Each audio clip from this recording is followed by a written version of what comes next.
First, add 1/3 cold water to the water tray.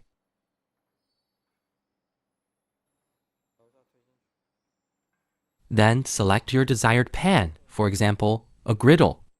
Make sure to check the direction. When placing the griddle, line it up with the slots. Press the control knob to turn it on.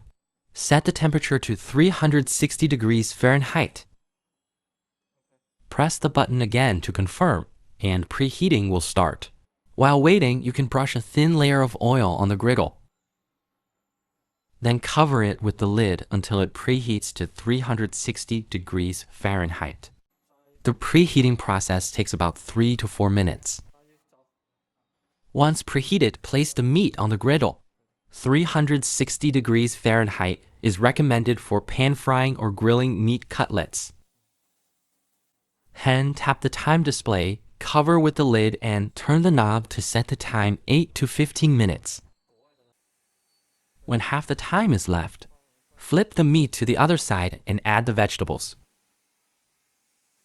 You can also flip the food every 2 minutes during this time if needed.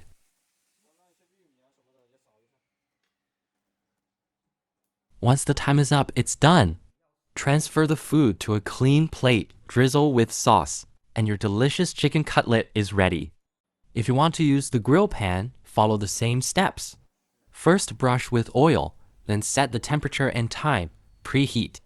Place the food on the griddle. When half the time is left, flip the meat to the other side. Keep cooking and add the vegetables. Once the time is up, your delicious meal is ready.